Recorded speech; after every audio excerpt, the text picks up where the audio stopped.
Breaking news. YCP MLC Duvvada Srinivas పై మరో కేసు నమోదైంది. ఉప ముఖ్యమంత్రి పవన్ పై అనుచిత వ్యాఖ్యలు చేశారని చర్యలు తీసుకోవాలంటూ మాణిక్యాలరావు ఫిర్యాదు చేశారు. గుంటూరు నగరపాలెం పోలీస్ స్టేషన్లో దువ్వాడపై కేసు నమోదైంది. అయితే పోలీసులు దర్యాప్తు చేస్తున్నారు.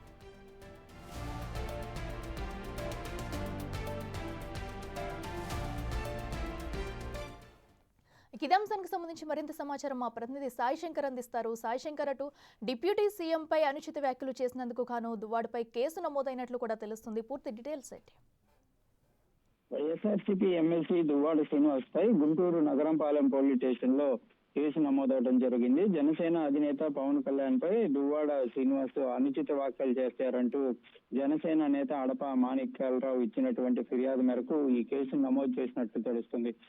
గతంలో దువ్వాడ చేసినటువంటి వ్యాఖ్యల వల్ల తాము పూర్తి స్థాయిలో మనస్తాపానికి గురైనట్లు కూడా అడప మాణిక్యాలరావు తన ఫిర్యాదులో కూడా పేర్కొన్నట్లు తెలుస్తుంది. అయితే పలు సెక్షన్ల కింద కూడా ఈ కేసుని నమోదు చేసినట్టు తెలుస్తుంది.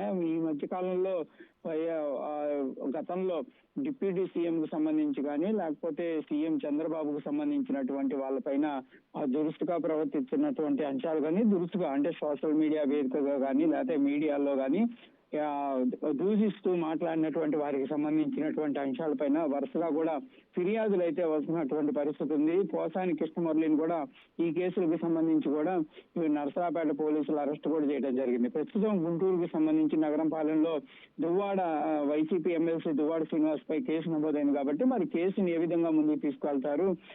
దువ్వాడ శ్రీనివాస్ ని విచారణకు పిలిచేటటువంటి అవకాశాలు ఉంటాయా, లేకపోతే కేసుకు సంబంధించి ఏమన్నా ఏ విధంగా విచారణ ఉండేటటువంటి అవకాశాలు ఉన్నాయి అనేది కూడా చూడాలి. అడప మాణిక్యాలరావు మాత్రం క్లియర్ గా చెప్తున్నారు, కంపల్సరీగా దువ్వాడ శ్రీనివాస్ పైన చర్యలు తీసుకోవాలనే విధంగా కూడా ఆయన అయితే కోరుతున్నటువంటి పరిస్థితి ఉంది. సాయిశంకర్, ఇప్పటివరకు చూసుకున్నట్టయితే కేసుల సంఖ్య వరుసగా పెరుగుతూ కూడా మనకు కనిపిస్తుంది. మరి ఈ నేపథ్యంలో ఈ ఘటనకు సంబంధించి ఎఫ్ఐఆర్ ఏమైనా నమోదు చేశారా పోలీసులు? ఎలాంటి చర్యలు తీసుకున్నారు? అంటే ప్రస్తుతానికి ఈ కేసుకు సంబంధించి అయితే కేసును నమోదు చేశారు.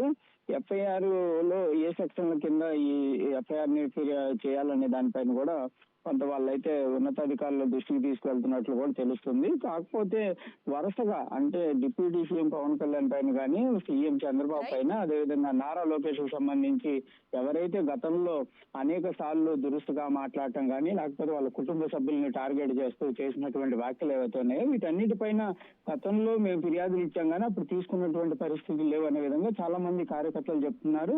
వారికి సంబంధించి మళ్ళీ ఫిర్యాదులు చేసినటువంటి నేపథ్యంలో కేసులు నమోదవుతున్నాయి. కొంతమందికి గతంలో ఉన్నటువంటి కేసుల్ని మళ్ళీ ముందుకు తీసుకొస్తున్నటువంటి పరిస్థితులు అయితే అనేక ప్రాంతాల్లో కనిపిస్తున్నాయి. ప్రస్తుతం మరి దువ్వాడ శ్రీనివాస్ కు సంబంధించినటువంటి అంశంలో సెక్షన్లకు సంబంధించి ఏ విధంగా ముందుకు వెళ్తారో చూడాలి. కంపల్సరీగా విచారణకు పిలవాలి, అతన్ని అరెస్ట్ చేయాలనేది మాత్రం అడప మాణిక్యాలరావు కోరుతున్నారు. Right Sai Shankar, thank you.